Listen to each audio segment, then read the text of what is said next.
Hi guys, welcome back to the series of UX videos.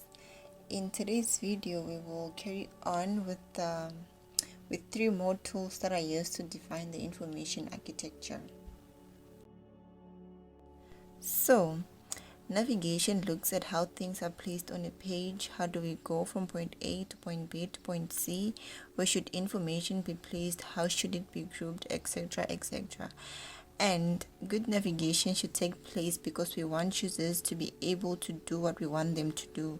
If it's too much, if the navigation is too much, or if you add extra steps in between a series of actions, users may end up giving up, or it might be too much effort for the users and they may end up leaving the site.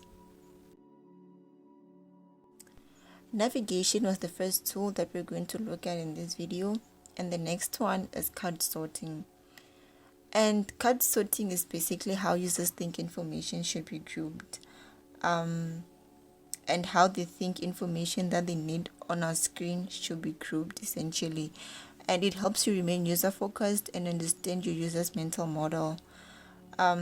Results can vary when it comes to card sorting, but you need to look for a predominant thing. The majority of the end users would want to see the information grouped in a certain way, and that's the way that you'd want to go with as a designer.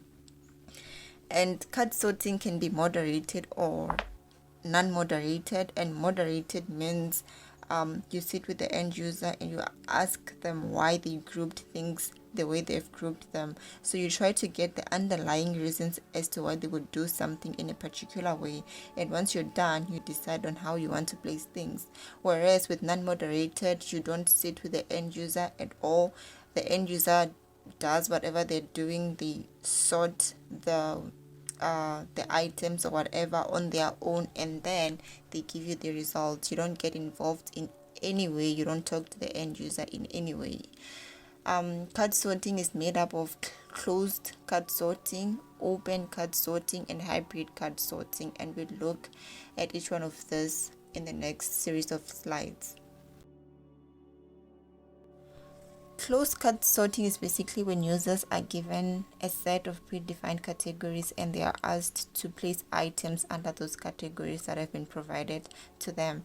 And it's usually used when we want to add new content to an existing system or a system that's already been designed, and we ask users to place items under the categories that are already there on the system that we have designed essentially.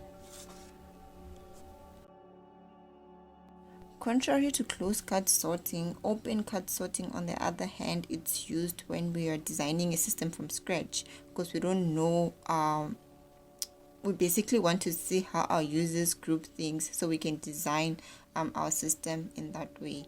So users in open card sorting are free to create their own categories, as opposed to closed card sorting where they are provided with a set of predefined categories.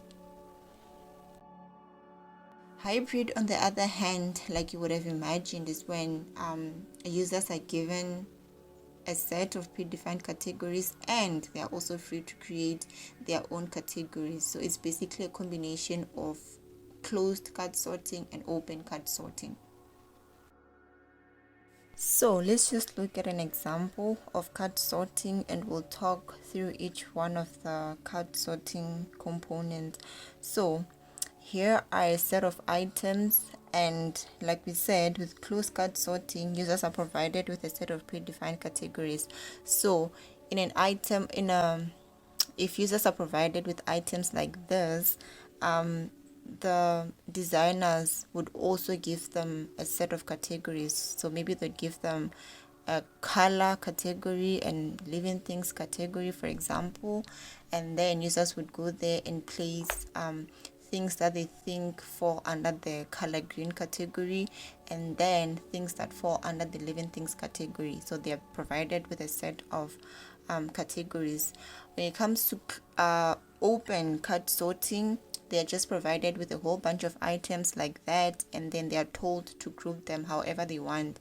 And as a user, you may feel like, okay, so I have frog, grass, leaf, train, bus, airplane, so I might want to create a category named let's say transportation, and then under that I put bus, train, and airplane. And then I create another category named green, color green, and then I put grass and leaf. And then maybe I may create another category called animals, and then I put frogs under that. Or maybe I might create a category called living things, and then I put frogs, grass, and leaf. And then non-living things, I put bus, train, and airplane. However you want to group those items that you're provided with as the user. That's the mentality behind card sorting. Okay, and then the last tool that we're going to look at is tree testing. And what tree testing is basically just a reverse card sorting, in which there's already categories with items that are already placed in there, and it's essentially used when the system has been developed already, it's done and finished, and we're just trying to test ideas.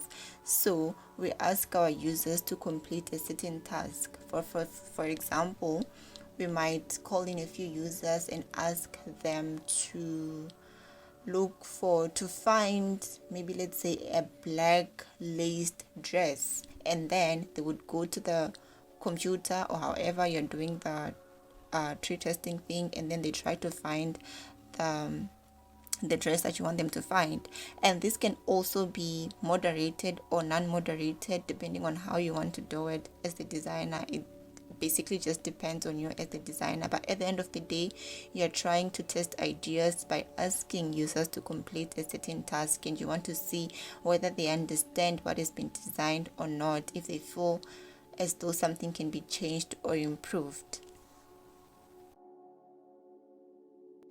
And that brings us to the end of this video and to the end of the information design component.